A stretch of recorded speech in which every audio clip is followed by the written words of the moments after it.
Shrimad home remedies में आपका स्वागत है। और हम आपको बताएंगे कि हम ऐसे कौन से कार्य करें जो हमारा कार्य यज्ञ बन जाए।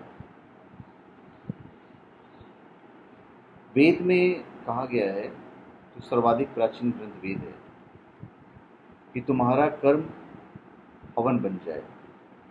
वेदवाणी है, स यज्ञा प्रजा सृष्ट्वा पुरोवाच प्रजापति अनेन प्रसविष्य धर्मेश वास्तिष्क कामधु।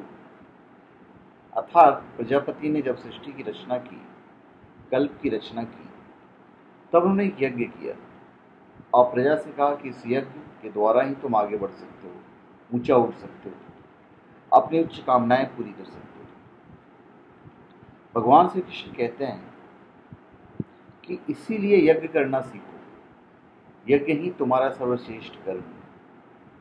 यज्ञ ही तुम्हारा कर्म बन जाए और फिर यज्ञ ही तुम्हारा कल्याण करेगा। मतलब अपने कर्म को यज्ञ बना लेना एक महान पुरुषार्थ है।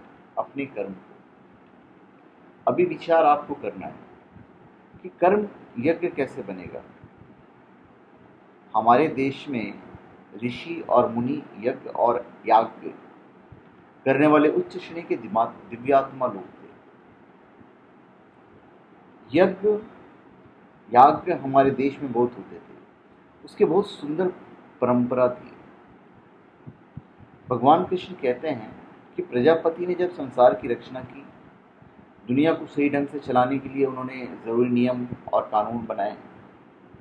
उन्होंने यज्ञ के द्वारा ही संसार की रचना की और सारी प्रजा के लिए एक अमूल्य और शाश्वत सौगात के रूप में यज्ञ मानव समाज को सौंपा और कहा कि यज्ञ करते हुए अपना कल्याण करो, अपने हर कर्म को यज्ञ बनाओ। तुम्हारा कर्म यज्ञ बन जाए, तुम एक सफल याज्ञिक बन जाओ, यह बहुत जरूरी है।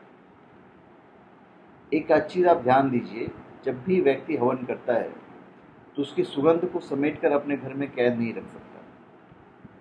आहुति देते समय ही वह घोषणापूर्वक कहता है, ओम आग्नेय स्वाहा, अर्थात पवित्र अग्निदेव के लिए मैं आहुति देता हूं। यही बात पूरी नहीं होती है।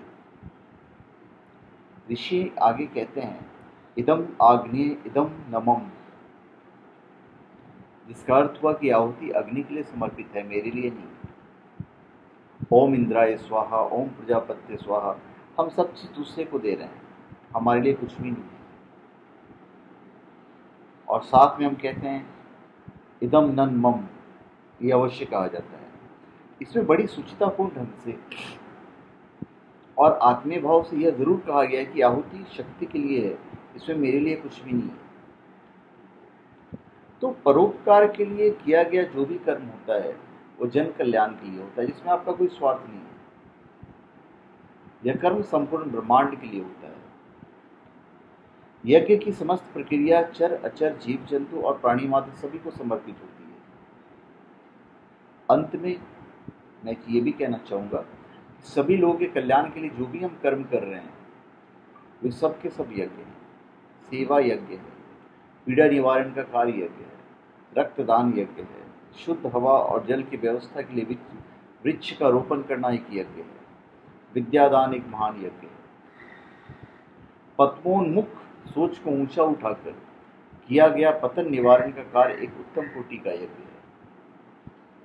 लोक कल्याण के लिए किया गया कोई भी कार्य जिसमें आपका कोई निहित स्वार्थ नहीं जुड़ा हुआ है, विशुद्ध रूप से सर्वोच्च यज्ञ है। आप देखिए, पेड़ पौधों को देखिए, वृक्ष वनस्पतियों को देखिए, प्राणी मात्र को विशुद्ध प्राणवायु देकर सदैव यज्ञ करते रहते हैं। सूर्यदेव का यज्ञ, बादलों का यज्ञ, माँ का यज्ञ, पिता का यज्ञ, गुरु के सतत चल रहा यज्ञ कोई कैसे भुला सकता है। तो यज्ञ करने का कार्य भगवान ने हमें दिया हुआ है। इसलिए प्रभु श्री कृष्ण के कथन को ब्रह्म वाक्य मानकर हम सबको उत्तम कर्म अर्थात यज्ञ करना चाहिए और इस पुण्य कार्य में बाधक हर बल को, हर तत्व को बलपूर्वक एक किनारे कर देना चाहिए। तो लोक कल्याण करना ही हमारे लिए यज्ञ समान है। धन्यवाद। आप हमारे चैनल को सब्सक्राइब करें और अपने कमेंट दीजिए। धन्यवाद।